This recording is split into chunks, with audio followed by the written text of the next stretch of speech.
जय माता दी। आज है आषाढ़ गुप्त नवरात्रि का नवा दिन। तो आप सभी को आषाढ़ गुप्त नवरात्रि के नवे दिन की हार्दिक शुभकामनाएं। आज आप सुनेंगे माता दुर्गा के नवे स्वरूप माता सिद्धिदात्री की कथा। साथ ही 10 महाविद्याओं में 9वीं महाविद्या देवी मातांगी और 10वीं महाविद्या माँ कमला देवी की कथा। नवरात्रि में भक्ति से परिपूर्ण 9 दिनों में सबसे आखिरी दिन देवी माँ के सिद्धिदात्री स्वरूप को समर्पित होता है। देवी माँ का यह स्वरूप भक्तों और साधकों को सिद्धियां प्रदान करने के लिए जाना जाता है। आज 9 देवियों की जानकारी की कड़ी में हम आपके लिए लेकर आए हैं देवी सिद्धिदात्री की महिमा की कथा। साथ ही हमको बताएंगे कि सबका कल्याण करने वाली माता का यह स्वरूप कैसा है। माँ सिद्धिदात्री को देवी पार्वती का 9वां स्वरूप माना जाता है। माँ सिद्धिदात्री 4 भुजाओं वाली शक्तिशाली बलशाली हैं। माँ के दाहिनी तरफ नीचे वाले हाथ में चक्र है और ऊपर वाले हाथ में गदा है। वहीं माँ के नीचे वाले हाथ में शंख और ऊपर वाले हाथ में कमल का पुष्प है, जिसे धारण कर माँ बहुत सुंदर लगती हैं। अपनी इन्हीं अस्त्रों से माँ राक्षसों का वध करती हैं।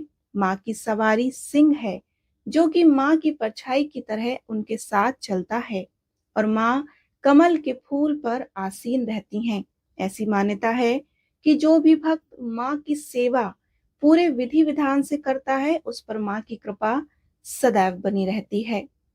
ऐसी मान्यता है कि भगवान शिव का आधा शरीर माँ सिद्धिदात्री से जुड़ा हुआ है। एक समय की बात है जब ब्रह्मांड में केवल अंधेरा था, तब माँ कुष्मांडा, जिनकी पूजा नवरात्रि के चौथे दिन की जाती है, उन्होंने त्रिदेव यानी कि भगवान शिव, भगवान ब्रह्मा और भगवान विष्णु की रचना की और इन्हें सृष्टि के निर्माण का कार्य दे दिया। तब ब्रह्मा जी को सृष्टिकर्ता, विष्णु जी को पालनकर्ता और शिव जी को संहारक का कार्य सौंपा। एक बार शिव जी ने माँ कुष्मांडा से प्रार्थना की और उनसे उन्हें पूर्णता प्रदान करने की विनती की। तभी माँ कुष्मांडा ने एक और देवी की रचना की, जिन्हें सिद्धिदात्री यानी कि सिद्धियों की प्रदाता कहा गया। माँ सिद्धिदात्री ने शिव को 8 यानी कि अष्ट सिद्धि के साथ 18 सिद्धियों का आशीर्वाद दिया। इन 18 में केवल अष्ट सिद्धियां यानी कि 8 सिद्धियां ही शामिल थीं, बल्कि 10 और सिद्धियां भी शामिल थीं, जो कि भगवान कृष्ण द्वारा परिभाषित माध्यमिक सिद्धियां थीं। इसके बाद भगवान ब्रह्मा जी को ब्रह्मांड में जीवन बनाने के लिए एक पुरुष और एक महिला की जरूरत थी। इसलिए माँ सिद्धिदात्री ने स्वयं को भगवान शिव के आधे शरीर से जोड़ लिया। शिव का वह रूप जहां वह आधे स्त्री और आधे पुरुष हैं, अर्धनारीश्वर कहलाए गए।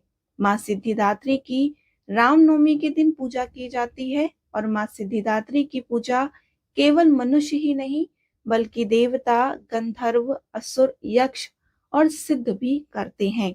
माँ की ऐसी अनेक कथाएं प्रचलित हैं, जहां पर माँ ने सिर्फ भक्तों को और देवताओं को ही नहीं, बल्कि राक्षसों को भी मोक्ष दिया है। कहते हैं, यदि सच्चे मन से माता के मंत्रों का जाप किया जाए तो माता शीघ्र ही प्रसन्न हो जाती हैं और समस्त मनोकामनाएं पूर्ण करती हैं।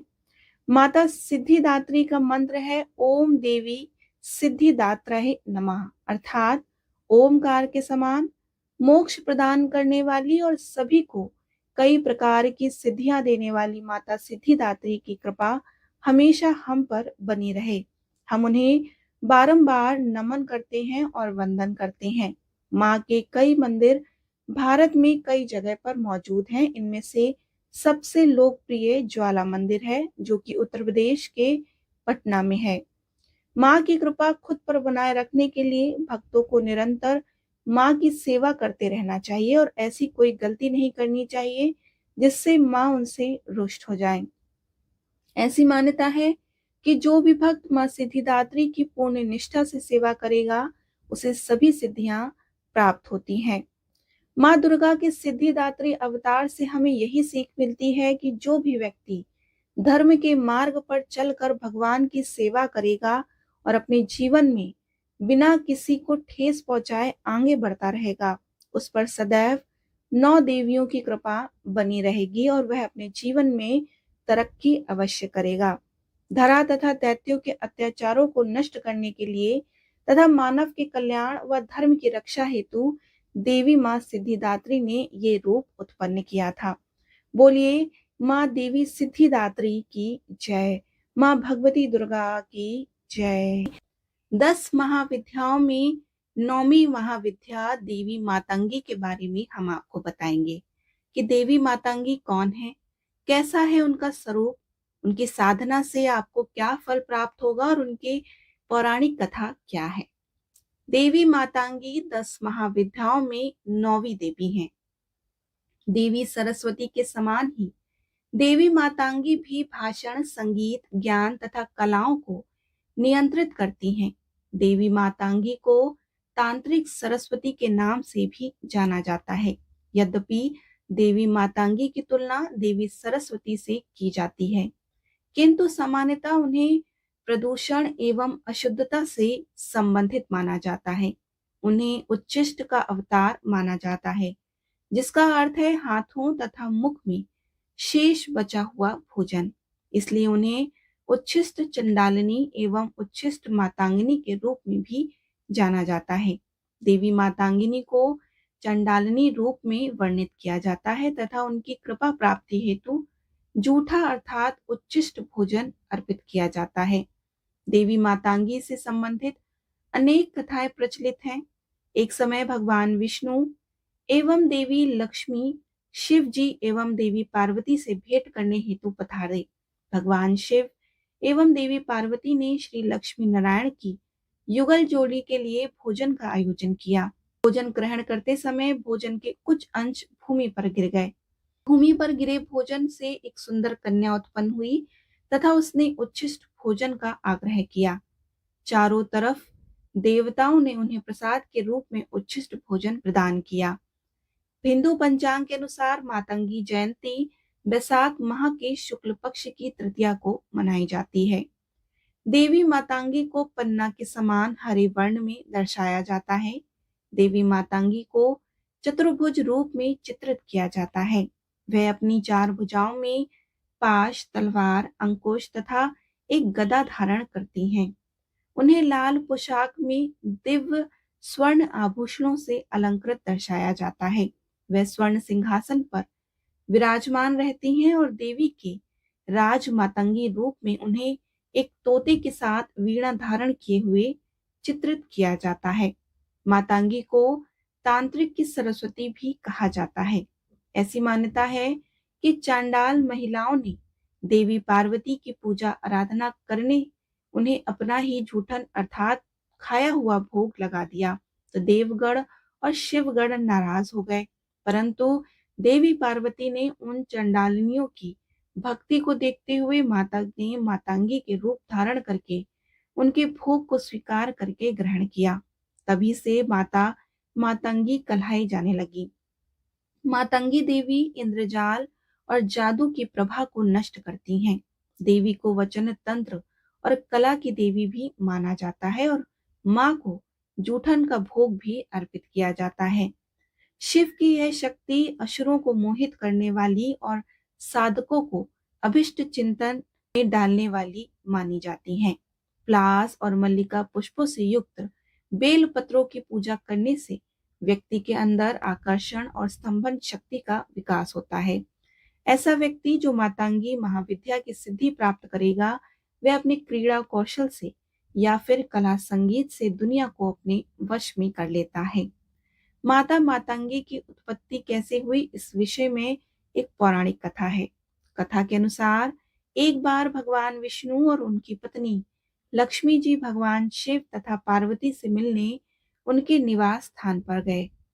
कैलाश के शिखर पर उनके निवास पर बैठे भगवान विष्णु अपने साथ कुछ खाने की सामग्री लेकर गए तथा उन्होंने वह खाद्य सामग्री भगवान शिव को भेंट स्वरूप प्रदान की। फिर भगवान शिव तथा पार्वती ने उपहार स्वरूप प्राप्त हुए वस्तुओं को खाया। भोजन करते हुए खाने का कुछ अंश धरती पर नीचे गिरा। उन गिरे हुए भोजन के भागों से एक श्याम वर्ण वाली देवी ने जन्म लिया, जो मातंगी नाम से विख्यात हुई। देवी का प्रादुर्भाव उच्चिष्ट भोजन से हुआ। परिणाम स्वरूप देवी का संबंध उच्चिष्ट भोजन सामग्रियों से है तथा उच्चिष्ट वस्तुओं से देवी की आराधना होती है। देवी उच्चिष्ट मातंगी से नाम से जानी जाती हैं। एक अन्य पौराणिक कथा के अनुसार एक बार पार्वती देवी ने अपने पति भगवान शिव से अपने पिता हिमालय राज के यहाँ जाकर अपनी माता और पिता से मिलने की अनुमति मांगी, परंतु भगवान शिव ने यह नहीं चाहते थे कि वे उन्हें अकेले छोड़कर जाएं। लेकिन भगवान शिव ने बार बार प्रार्थना करने पर उन्होंने देवी को अपने पिता हिमालय राज के घर जाने की अनुमति दे दी। सब साथ ही उन्होंने एक शर्त भी रखी कि वे शीघ्र ही माता पिता से मिलकर वापस कैलाश पर आ जाएं। तदंतर अपनी पुत्री पार्वती को कैलाश से ले जाने के लिए उनकी माता मेनका ने एक बगुला वाहन स्वरूप में भेजा। कुछ दिन के बाद भगवान शिव बिना पार्वती के विरक्त हो गए तथा उन्हें वापस लाने का उपाय सोचने लगे। उन्होंने अपना भेष एक आभूषण के व्यापारी के रूप में बदला तथा हिमालय राज के घर गए। और भगवान शिव ने यह वेश क्यों धारण किया? क्योंकि वह देवी पार्वती की परीक्षा लेना चाहते थे। देवी पार्वती के सामने गए और अपनी इच्छा के अनुसार आभूषणों का चुनाव करने के लिए कहा। फिर पार्वती ने जब कुछ आभूषणों का चुनाव कर लिया और उससे मूल्य ज्ञात करना चाहा, तो व्यापारी रूपी भगवान शिव ने देवी से आभूषणों के मूल्य के बदले उनसे प्रेम की इच्छा प्रकट की। देवी पार्वती अत्यंत क्रोधित हुई, अतः उन्होंने अपनी अलौकिक शक्तियों से उन्हें पहचान लिया। तदंतर देवी प्रेम के लिए तैयार हो गईं तथा व्यापारी से कुछ दिनों के पश्चात आने का निवेदन किया। फिर कुछ दिनों के पश्चात देवी पार्वती भी भेष बदलकर भगवान शिव के सामने कैलाश पर्वत पर गईं। उस समय भगवान शिव अपनी नित्य संधि उपासना की तैयारी कर रहे थे। देवी पार्वती लाल वस्त्र धारण किए हुए बड़ी बड़ी आंखें करके श्याम वर्ण तथा दुबले पतले शरीर से युक्त अपने पति के सम्मुख प्रकट हुई। भगवान शिव ने देवी से उनका परिचय पूछा और देवी ने उत्तर दिया कि वह एक चंडाल की कन्या है और तपस्या करने आई हैं। भगवान शिव ने देवी को पहचान लिया और कहा कि वे तप को तपस्या का फल प्रदान करने वाले हैं। यह कहते हुए उन्होंने देवी का हाथ पकड़ा और प्रेम में मग्न हो गए। तत्पश्चात देवी ने भगवान शिव से वर देने का निवेदन किया। अब भगवान शिव ने उनके इसी रूप को चंडाल वर्ण से अवस्थित होने का आशीर्वाद प्रदान किया और अलौकिक शक्तियां प्रदान की और फिर माता के इस स्वरूप को मातांगी देवी कहा जाने लगा। देवी मातांगी साधना परलौकिक शक्तियों की प्राप्ति हेतु की जाती है। यह साधना विशेषता शत्रुओं पर विजय, आकर्षण, विभिन्न कलाओं में दक्षता तथा परम ज्ञान की प्राप्ति हेतु निर्धारित किया जाता है। बोलिए देवी मातांगी की जय। आज हम आपको 10 महाविद्याओं में 10वीं महाविद्या देवी कमला के बारे में बताएंगे कि देवी कमला कौन है, क्या है उनसे जुड़ी पौराणिक कथा, उनका स्वरूप कैसा है, उनकी साधना से आपको क्या फल प्राप्त होता है। देवी कमला 10 महाविद्याओं में 10वीं देवी हैं। देवी कमला को देवी का सर्वाधिक सर्वोच्च रूप माना जाता है, जो देवी का पूर्णता कृपामयी एवं दिव्य स्वरूप है। न केवल देवी कमला ही देवी लक्ष्मी के साथ तुलना की जाती है, अपितु उन्हें देवी लक्ष्मी ही माना जाता है। उन्हें तांत्रिक लक्ष्मी का नाम से जाना जाता है। देवी कमला अपने इस स्वरूप के मध्य में संपत्ति, समृद्धि, उर्वरता, उपज तथा सौभाग्य आदि प्रदान करती हैं। देवी कमला धन एवं धान्य दोनों की देवी हैं। देवी कमला देवी लक्ष्मी के समान ही है और हिंदू पंचांग के अनुसार कमला जयंती अश्विन माह के अमावस्या को मनाई जाती है। देवी कमला को लाल पोशाक धारण किए हुए तथा भव्य स्वर्ण आभूषणों से सुसज्जित किया जाता है। देवी कमला स्वर्ण वर्ण की है। धर्म ग्रंथों में देवी के चतुर्भुज स्वरूप को दर्शाया जाता है। अपनी 2 भुजाओं में देवी कमल पुष्प धारण करती हैं तथा शेष दो भुजाओं में एक वरद एवं अन्य भुजा अभय मुद्रा में रहती है। उनके समक्ष 4 गजराज, जिन्हें समुद्र के मध्य कमल पुष्प पर विराजमान देवी का अभिषेक करते हुए दर्शाया जाता है।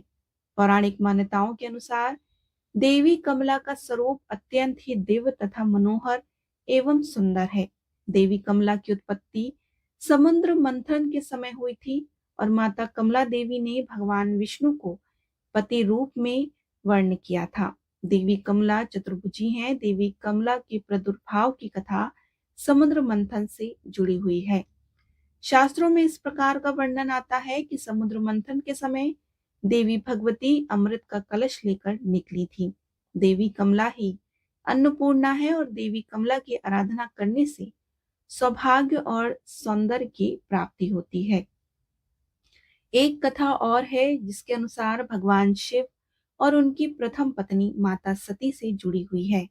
हालांकि उनकी दूसरी पत्नी माता पार्वती मां सती का ही पुनर्जन्म मानी जाती हैं। कमला महाविद्या की कहानी के अनुसार एक बार माता सती के पिता राजा दक्ष ने विशाल यज्ञ का आयोजन करवाया।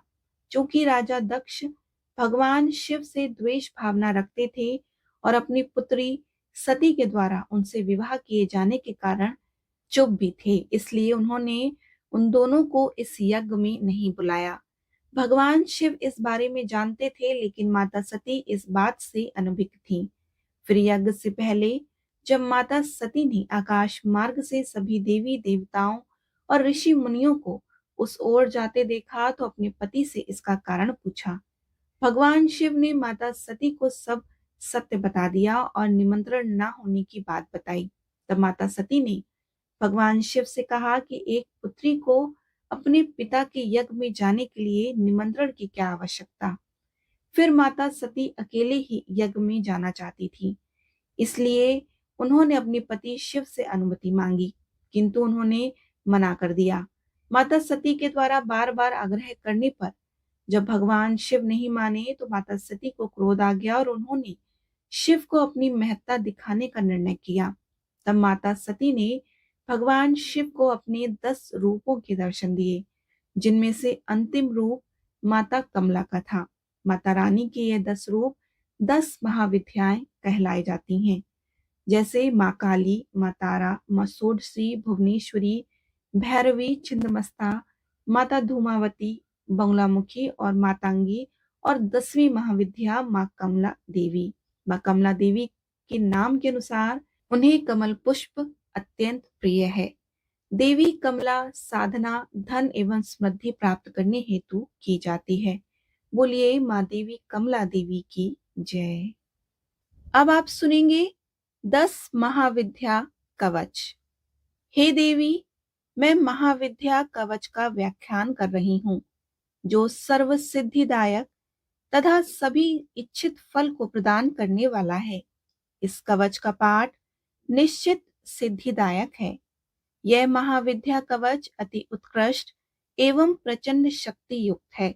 कवच पाठ से पूर्व दाहिने हाथ में जल लेकर कवच से संबंधित ऋषि देवता आदि का संकीर्तन आवश्यक होता है। यह प्रतिज्ञा वाक्य कहलाता है।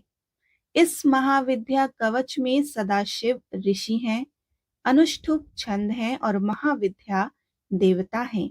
धर्म, अर्थ, काम तथा मोक्ष प्राप्ति इस कवच पाठ से प्राप्त वह विषय है। एम बीज अर्थात भगवती मातंगी मेरे सिर की, काम बीज क्लीम अर्थात भगवती काली हृदय की, तथा रमय बीज श्रीम अर्थात भगवती महालक्ष्मी मेरी नाभि गुदय प्रदेश और पैरों की रक्षा करें। त्रिपुर सुंदरी मेरे मस्तक की उग्र, छिन्नमस्ता मेरे कंठ की, भगवती काली समस्त शरीर की तथा त्रिपुर भैरवी गुदय प्रदेश की रक्षा करें।